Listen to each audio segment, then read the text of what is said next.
आज के इस पुनीत कार्यक्रम में उपस्थित परम आदरणीय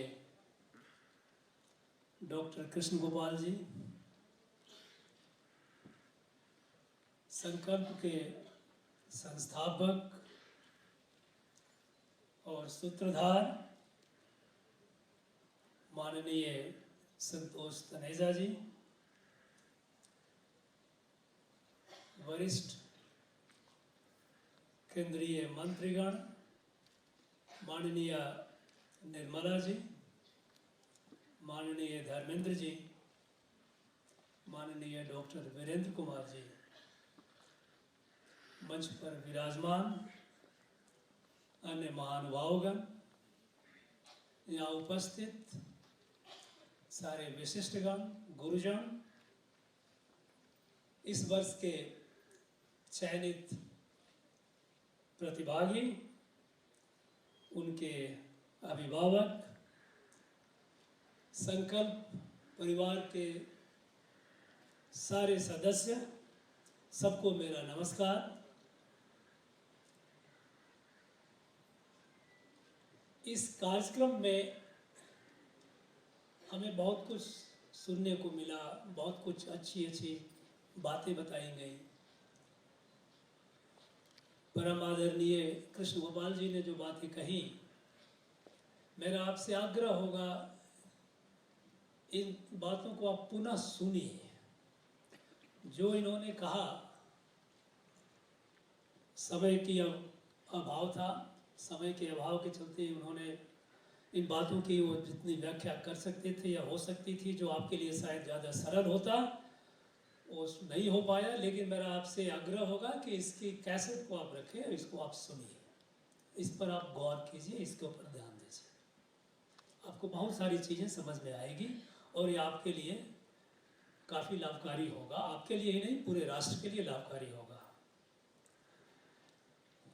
आपसे जो राष्ट्र की अपेक्षा है, आपको क्या आपसे उम्मीदें हैं, माननीय अपने मंत्री निर्मला जी ने बड़े अपने ओजस्वी भाषण में आपको सलाहें दी।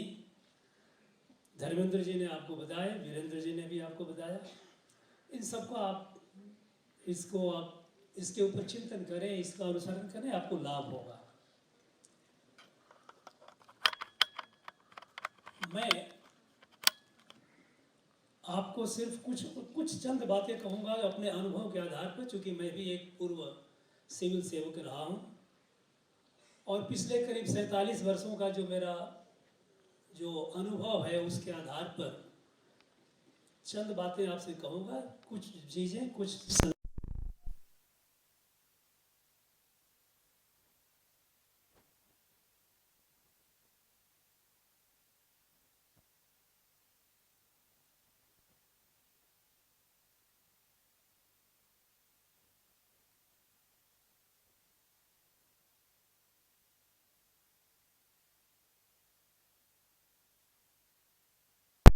जितने भी चयनित प्रतिभागी हैं,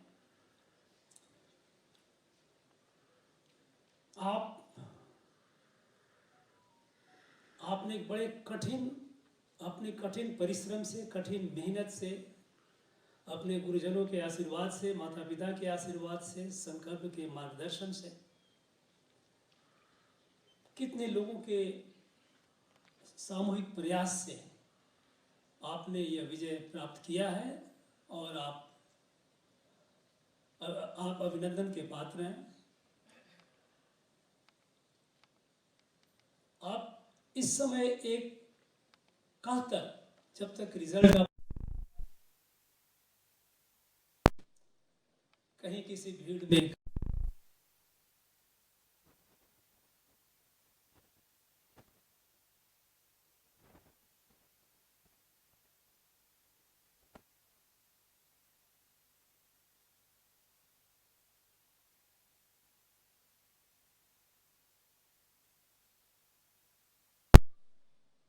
कुछ विशेष हासिल करने का एक आभास होता है। यह जो आम सामान्य से विशेष कि जो एक हनुमान कूद है, जो क्वांटम जंप है, इसे संभालिए। बहुत लोगों को ये चीज़ें हजम नहीं होती जल्दी, और एक अहंकार की अनुभूति होती है, अरे हमने बहुत कुछ हासिल कर लिया। इससे आप बचें। आप ध्यान रखिए, एक चीज़ को आप ध्यान दें, आप जितने भी आप इसमें जो चयनित हुए, अपने अगल बगल देखिए, कितने अन्य प्रतिभागी होंगे जो शायद आपसे कम प्रतिभाशाली नहीं होंगे, वो नहीं कर पाए। आपको ऐसा वातावरण मिला, पारिवारिक वातावरण मिला, आपको मार्गदर्शन करने वाले ऐसे मिल गए, ये आपका सौभाग्य था। कभी कभी जिंदगी में ऐसे लोग टकरा जाते हैं आपसे, जो बड़े छोटे समय के लिए आते हैं, लेकिन आपके ऊपर एक प्रभाव छोड़ जाते हैं और आपकी ज़िंदगी की एक नई दिशा मिल जाती है। इन सबका इसमें योगदान है। आप सफल हुए, आप अभिनंदन के पात्र हैं, लेकिन आप इस चीज़ को अगर आप अपने दिल में रखेंगे कि कुछ ऐसे लोग भी थे, और शायद अधिकांशतः ऐसे लोग थे जो कम प्रतिभाशाली नहीं थे, वो नहीं कर पाए। आप भाग्यशाली हैं कि आपको इस तरह का माहौल मिला, वातावरण मिला। तो अहंकार की भावना नहीं। अगर आपको अहंकार की भावना आ गई, आपने समझ में आ गई कि आप तो बहुत बड़े अधिकारी हो गए, अब तो बहुत पावर आ गया, ये आपका विनाश की ओर ले जाएगा। आप जिस भी ऑफिस में, जिस दफ्तर में, कार्यालय में आप काम करेंगे, स्वाभाविक रूप से आपकी शुरुआत ही ऐसे स्तर पर होगी जहां बहुत लोग जिंदगी के रिटायरमेंट टाइम तक भी पहुंच नहीं पाएंगे। आपकी ऑफिस में बहुत सारे कर्मचारी होंगे, कोई पानी पिलाने वाला होगा, कोई सफाई करने वाला होगा। उनके प्रति आप इस भावना से उनको देखें कि ये व्यक्ति जो हमें पानी पिला रहा है, ये व्यक्ति को अगर शायद मेरा माहौल मिलता, मेरी स्थिति इसको होती, तो ये भी यहीं बैठा होता, आज वो वहाँ नहीं होता। तो ऐसी भावना नहीं आनी चाहिए कि ये अरे तो पानी पिलाने वाला है, ये तो हमारा सफाई कर्मचारी है। उन्हें इज्जत दीजिए, उन्हें प्रेम दीजिए, और आप देखेंगे कि वो आपको कई गुना प्रेम देंगे। आपको अपने करियर में और व्यक्तिगत जीवन में आपको इसको बहुत लाभ मिलेगा। एक sense of belonging, a sense of feeling, a sense of connect, ये इसको आप ध्यान में रखें, प्रयास करें। बहुतों में आप यह स्वतः होगी, लेकिन शायद कि जिसमें नहीं है वो आप प्रयास करके इसके लिए आप प्रयत्नशील रहें। दूसरी बात मैं आपसे कहना चाहूँगा कि आप में जो मैं प्रायः हर वर्ष चयनित प्रतिभागियों से कहता हूँ, और इस बार भी आपसे शेयर करूँगा, कि आप में जो लोग जिनकी अभी शादियाँ नहीं हुई हैं, अभी आप जिंदगी का एक बहुत बड़ा महत्वपूर्ण निर्णय लेंगे। आज नहीं लेंगे, चंद वर्षों में लेंगे। आने वाले 2 साल, 3 साल, 4 साल, 5 साल में आप ये निर्णय लेंगे, आपकी शादी होगी। आप जब आपके स्पाउस की सिलेक्शन, आप में अधिकांशतः ऐसे लोग होंगे, देखिए अब जब मार्केट का इतना जमाना है कि पैसे लेकर के, बोरियों में लेकर के लोग आएंगे और आपको खरीदने का प्रयास करेंगे। और ये मान लीजिए, देखिए ऐसा है कि हमने देखा है, हम सब प्रायः सिविल सर्विसेज में अधिकांशतः लोग हम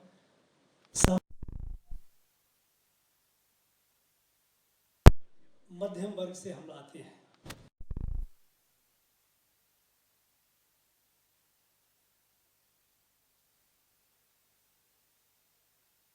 स्वाभाविक हो जाता है।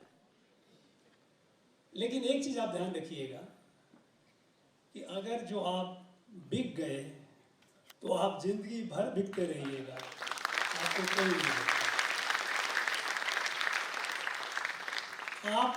आपको एक जीवन साथी की तलाश है या एक ब्लैंक चेकबुक चाहिए?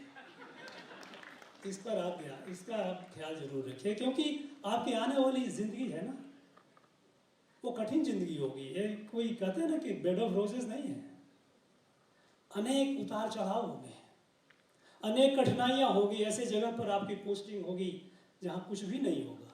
अगर आपकी पत्नी, अगर आपकी जीवन सहभागिनी नहीं है, आपका पति अगर आपका साथ देने वाला नहीं है, तो फिर आपके लिए ये निर्णय लेना, कठिन निर्णय लेना, एक बार लेंगे, 2 बार लेंगे, 3 बार लेंगे, फिर आप टूट जाएंगे। आपकी ज़िंदगी यात्रा जो है ना, जीवन यात्रा में आप बहुत मुश्किल हो जाएगी। मैंने जब 1976 में जब सर्विस ज्वाइन किया था, मेरे आरंभिक 4 सालों में मेरी 13 पोस्टिंग हुई। पता नहीं सरकार को मुझसे कौन सा प्रेम था, अक्सर कुछ हो जाता था और मुझे वो ट्रांसफ़र कर देते थे। क्या ये संभव था कि मैं ये 13 पोस्टिंग हर 2 महीने 3 महीने में कर लेता अगर मेरी पत्नी का सहयोग नहीं होता? चलो चल पड़ते हैं, क्या फर्क पड़ता है, उठाओ बैग चल दिया अपना। तो ये जो है ना, आपकी जो नई यात्रा शुरू हो रही है, इसमें आपका जीवन साथी का जो रोल है, कि जो भूमिका है, बहुत ही महत्वपूर्ण है।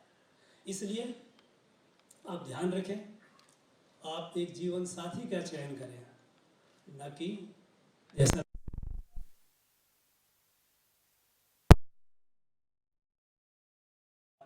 दावे के साथ कह सकता हूँ, मैंने अनेकों को देखे हैं, बहुत प्रतिभाशाली हमारे अफसर जो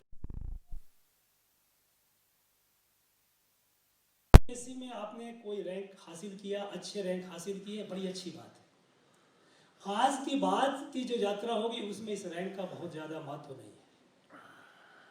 अब आप जो करेंगे, जिस तरह से आप पेश आएंगे, जिस तरह से अपना उत्तरदायित्व का निर्वहन करेंगे, इस पर आपकी आगे की यात्रा निर्भर होगी, वो कैसे होगी। इसलिए अब आगे की जो यात्रा है उसमें आपको सोचना है कैसे आगे करना है।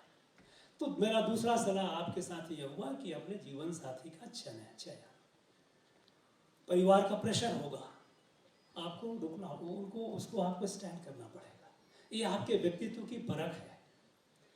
तीसरा, एक प्रूडेंट फाइनेंशियल मैनेजमेंट। देखो, ऐसा है कि जीवन में अर्थ का बहुत महत्व है।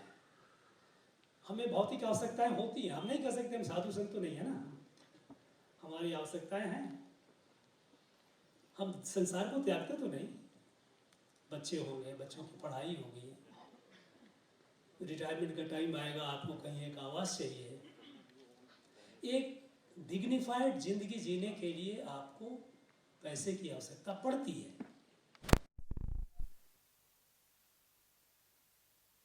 पैसे की आवश्यकता को आप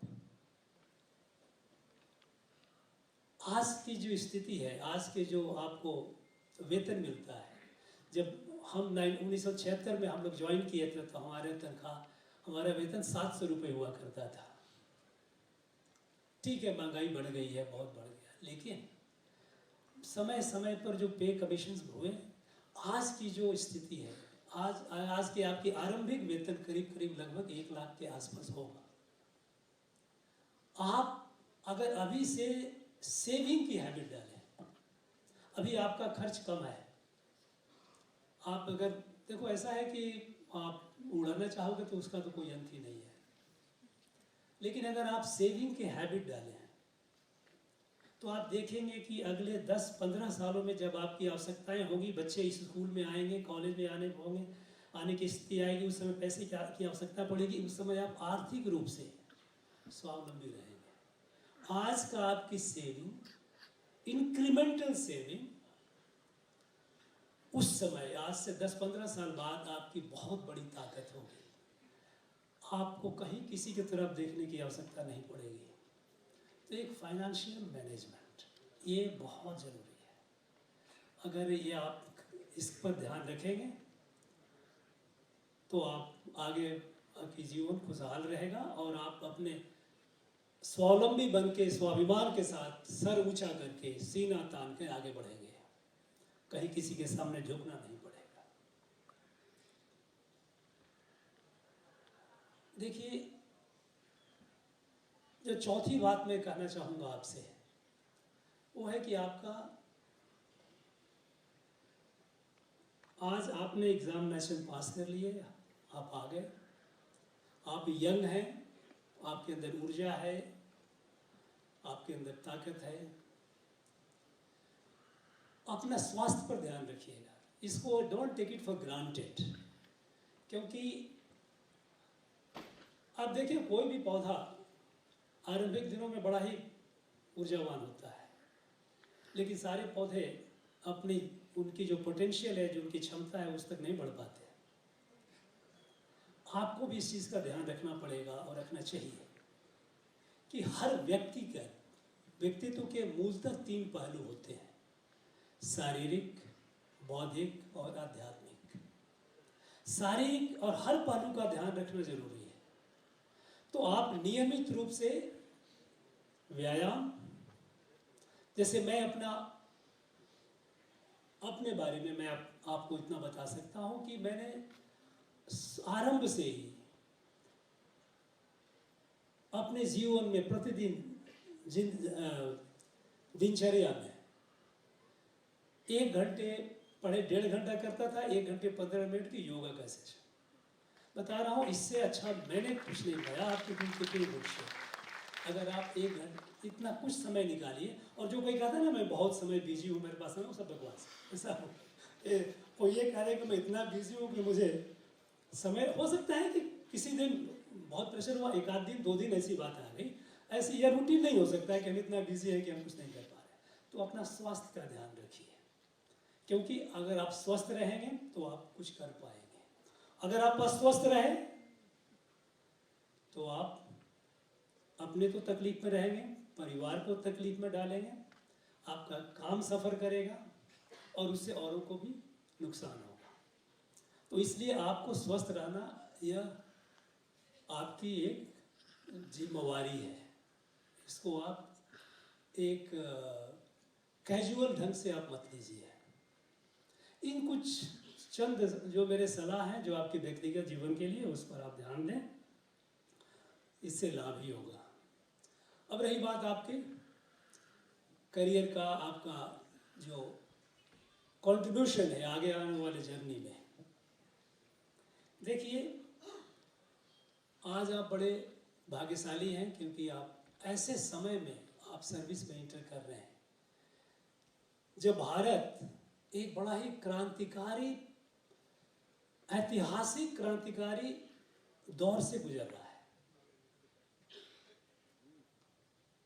आज़ादी के 7 दशक तक भारत इतना बड़ा, इतना विशाल राष्ट्र, और दुनिया में हम जाने जाते थे गरीबी के लिए, अशिक्षित लोगों के लिए। हम सबसे ज़्यादा अशिक्षित, गरीब, रोगी, माइल न्यूट्रिशन, तरह तरह की सारी जो खामियां थी, इस गिनती होती थी। हमें कोई सीरियसली लेता नहीं था। यह दुर्भाग्यपूर्ण स्थिति इतने दिनों तक चलती रही।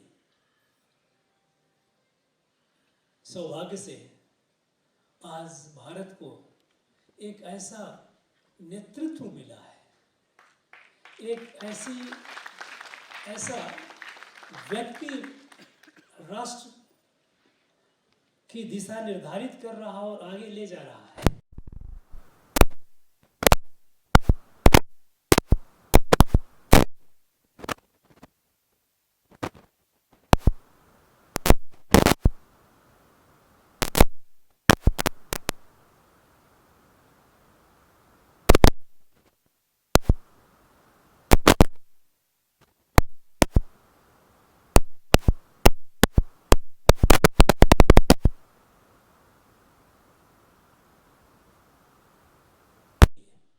आज काम हो रहा है, और इसका परिणाम हम आज देख रहे हैं कि आज विश्व भारत की ओर देख रहा है, अपेक्षा से देख रहा है, आशा से देख रहा है, वैश्विक समस्याओं के समाधान के लिए देख रहा है, और अनेक क्षेत्रों में हम इसका नेतृत्व कर रहे हैं।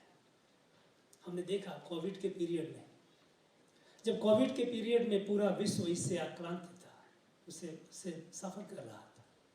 वे विश्व के जो शक्तिशाली जो एडवांस देश थे, उन्होंने जब वैक्सीन की जब आविष्कार किया तो उन्होंने उसमें एक बिजनेस अपॉर्चुनिटी देखा, पैसे बढ़ाने लगे। भारत ने जब वैक्सीन बनाया तो विश्व के 150 से अधिक देशों के लोगों को ये वैक्सीन दी गई और मुफ्त में दी गई। यह हमारी भारतीयता है, ये हमारे संस्कार है, यही भारत है। भारत को समझने का प्रयास कीजिए। आप में से कुछ लोगों को यह प्रश्न अगर अटपटा लगता है, मेरा यह सुझाव प्रश्न नहीं, ये मेरा सुझाव अगर अटपटा लगता है तो मुझे ताज्जुब नहीं है, मुझे कोई आश्चर्य नहीं है, क्योंकि हमें आज तक भारत को समझने के लिए हमें प्रेरित नहीं किया गया। विपरीत में इस तरह के माहौल किए गए कि हमने भारत को हमने एक तरह से भुलाने का प्रयास किया। जब भारत के संविधान में आर्टिकल 1 पहला जो अनुच्छेद है वो कहता है in India that is Bharat, मतलब इंडिया को जरूरत है इंट्रोडक्शन की। इंडिया क्या है? हम सब इंडिया इंडिया इंडिया इंडिया करते हैं। हम इंडिया एक प्रॉपर नाउन है, किसी को आपने नामकरण कर दिया, किसी ने कर दिया। भारत एक प्रॉपर नाउन नहीं है। भारत एक संस्कृति है, एक सभ्यता है, एक अध्यात्म है। और इस भारत को समझे बिना आप जो भी कार्य करेंगे उस कार्य का या तो आपकी नीति गलत होगी या कार्य के प्रयासों का जो फल होगा, परिणाम होगा, वो पूर्ण नहीं होगा। आपको जरूरत, आप इस चीज की आवश्यकता है, पहली आवश्यकता है कि आप भारत को समझने का प्रयास करें। और भारत को कैसे समझें? भारत है क्या? स्वामी विवेकानंद, जिनकी एक ओजस्वी एक तस्वीर आप सबको मिली है। स्वामी विवेकानंद को आप अध्ययन करें, उनको गहराई से अध्ययन करें, आपको भारत की जानकारी मिलेगी, भारत के बारे में आप समझ पाएंगे, भारतीयता को भी आप समझ पाएंगे। स्वामी विवेकानंद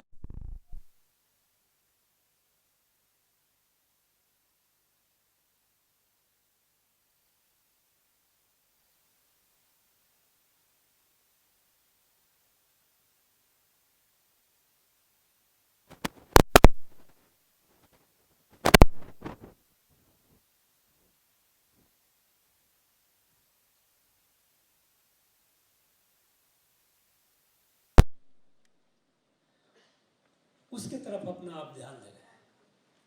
ऋषि अरविंद ने लिखा कि इस पूरे ब्रह्मांड में पृथ्वी एक ऐसा ग्रह है जहां जीवन है और जीवन प्रगतिशील है। वो कॉन्शियसनेस इवॉल्व हो रही है, जड़ से चेतन, चेतन से जीव, मनुष्य। और उन्होंने एक महामानव की कल्पना की थी, मनुष्य की ऊपर की तरफ उन्नति हो। ये पूरे विश्व में पृथ्वी एक ऐसा ग्रह है जहां पर जीव है और जीव की जो चेतना है वो चेतना अपने उन्नति की ओर अग्रसर है। और इस पूरे पृथ्वी पर भारत ही एक ऐसा राष्ट्र है जो हजारों वर्ष पहले हमारे ऋषियों ने, हमारे मुनियों ने इस अध्यात्म का जिक्र किया था, इसका उल्लेख किया था कि ये पूरा विश्व एक परिवार है। ईश्वर सृष्टि के निर्माण के बाद सृष्टि के हर एक तत्वों में विराजमान है। उसके असंख्य रूप हैं, लेकिन मौलिक रूप से वो एक दूसरे से कनेक्टेड है। यहाँ पर सैकड़ों बैठे हैं, मैं यहाँ बोल रहा हूँ। आत्मवत सर्वभूतेषु, सिर्फ मनुष्यों में ही नहीं, जैसा कृष्ण गोपाल जी ने कहा, प्रकृति के हर एक तत्व में, चर अचर, अस्थावर जंगम, सब में वो व्याप्त है। ये इतना बड़ा एक बृहद, एक प्रचंड चिंतन और इतना एक बृहद ज्ञान कि हम सब एक हैं, अनेकता को एकता में पिरोने वाला इससे बड़ा ज्ञान, इससे बड़ा सिद्धांत के सिद्धांत कोई हो नहीं सकता। उन्होंने कहा हमारे लिए कोई पराया है ही नहीं, हम किसी को पराया हो ही नहीं सकता। जैसे ही आपने कह दिया कि वो पराया है, आप भारतीयता से अलग हो गए। इतना बड़ा ज्ञान जहां कोई एक्सक्लूसिविटी नहीं है, ये ज्ञान हमारे ऋषियों ने हजारों वर्ष पूर्व भारत में आया। तो विश्व जो अनेक संकट से गुजर रहा है, अनेक संकट, मानव निर्मित संकट, इस संकट से उभरने का एकमात्र रास्ता है कि भारत के अध्यात्म की जो रोशनी है पूरे विश्व में फैले। और इसकी एक जिम्मेवारी है, यह दायित्व है भारत का, यह भारत की एक डिवाइन ऑब्लिगेशन है कि भारत अपने आप को सबल करे और सबल हो करके इस प्रकाश को, वसुधैव कुटुंबकम का जो हमारा सिद्धांत है, हमारा अध्यात्म है, हमारा जो जीवन दर्शन है, इसको पूरे विश्व में फैलाए कि हम सब परिवार के एक अंग हैं। सबल होना आवश्यक है, समर्थ होना आवश्यक है, क्योंकि ये विचार, ये अध्यात्म हमारे पास हजारों वर्षों से था, लेकिन 1000 वर्ष की पराधीनता ने हमें इतना कमजोर कर दिया कि हम भूल गए। और अगर हम कमजोर हो गए, और अगर आप कमजोर होंगे तो कोई आपकी बात सुनता नहीं। शुक्राचार्य ने शुक्र नीति में कहा है, बलिनो वसगा सर्वे दुर्बलस्य च शत्रुवा। अगर आप मजबूत हैं, अगर आप सबल हैं, तो आपके चारों तरफ मित्र ही मित्र हैं। अगर आप कमजोर हुए, शत्रुओं से घिरे, तो सबल होना। आपने स्वामी विवेकानंद की जो आपको तस्वीर मिली, उसमें क्या लिखा था? Strength is life, weakness is death. सबल, ताकत। ये हमें, इस भारत का दायित्व है कि हम सबल हों, समर्थ हों, आत्मनिर्भर हों और विश्व का कल्याण करें। भारत को समझने के लिए भारतीय संविधान को भी अगर आप देखें, तो भारत की संविधान की जो मौलिक संविधान थी, जिसका जो रेखा चित्रण हुआ, जो चित्रण हुआ भारत की संवैधानिक यात्रा, भारत की सांस्कृतिक उद्भव का, तो सबसे पहला पेंटिंग क्या है भारतीय संविधान में, जिसे हमारा दुर्भाग्य है कि इसे हटा दिया गया, पढ़ाया नहीं जाता बच्चों को। सबसे पहला जो पेंटिंग है वो हमारा वैदिक गुरुकुल का है, जहाँ एक ऋषि अपने छात्रों को पढ़ा रहा है, छात्र बैठे हुए हैं, पढ़ रहे हैं, बगल में गौएं चर रही हैं। यह हमारी यात्रा, भारत की सांस्कृतिक उद्भव की यात्रा की शुरुआत है, वैदिक पीरियड से।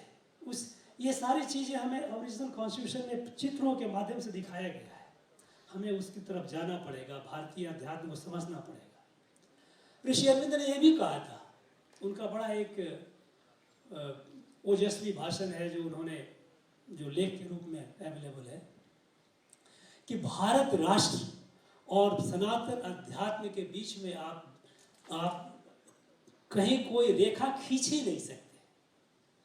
भारत राष्ट्र और सनातन अध्यात्म एक दूसरे से इनसेपरेबल है, क्योंकि भारत राष्ट्र का उद्भव ही भारत के सनातन अध्यात्म से हुआ है, जो वैदिक पीरियड से शुरू हुआ है, उस ज्ञान से शुरू हुआ है कि समय हम एक परिवार के सदस्य हैं। इसका आप ध्यान रखें। और आज आने वाले दिनों में आप देखेंगे, आज जो आप सर्विस ज्वाइन कर रहे हो, अगले 24-25 साल में आप एडिशनल सेक्रेटरी के और इक्विवेलेंट के रैंक में होंगे। उस समय आप आज इस चीज को आप ध्यान रखिए कि उस समय अपने आप से आप एक सवाल पूछेंगे, एक प्रश्न पूछेंगे कि इस आने वाले 24 सालों में आपका क्या योगदान रहा, जब हम भारत अमृत काल और कर्तव्य काल से गुजर रहा है और भारत एक कॉन्फिडेंस के साथ, एक आत्मविश्वास के साथ आगे बढ़ रहा है कि हम 2047 तक हमें दुनिया का नेतृत्व करने की क्षमता होनी है, हमें आत्मनिर्भर बनना है, हमें पूर्ण विकसित बनना है। उसमें आपका क्या योगदान रहा। आप सब अपने अपने से एक प्रश्न पूछेंगे और आज से जो आपकी यात्रा हो रही है उसमें इस चीज़ का ध्यान रखें कि जो भी हो, जहाँ भी हो, जिस जगह पर आपकी पोस्टिंग हो रही हो, जितने दिन के लिए भी पोस्टिंग हो रही हो, आप उस लक्ष्य को ध्यान में रख करके अगर आप काम करेंगे तो आपको अच्छा फल मिलेगा। और जब आप उस समय 2047 में पूरा राष्ट्र जब अपनी आज़ादी का शताब्दी मना रहा होगा, उस समय आप भी गर्व से कहेंगे मेरा भी इतना योगदान है, मैंने भी अपने राष्ट्र के लिए ये काम किया। इसको आप हमेशा ध्यान रखें। आपकी आने वाली यात्रा मंगलमय हो, सुखमय हो, ईश्वर की कृपा आप पर बनी रहे, आप ईमानदारी से अपना काम करते रहें, गुरुजनों के सम्मान करते रहें, अपने लोगों से जुड़े रहें। संकल्प का जो पूरा परिवार है उस पूरे परिवार का एक सदस्य बने रहें और इस दायित्व के साथ कि संकल्प ने जो आपको संस्कार दिया है उस संस्कार आपको हमेशा आपके चिंतन में रहना चाहिए, उससे आप अलग नहीं हो। इसको ध्यान रखते हुए आपकी यात्रा सुगम हो, ये आशा और ये विश्वास के साथ आपसे अभी फिलहाल विदा लेता हूँ। धन्यवाद। जय हिंद, जय भारत।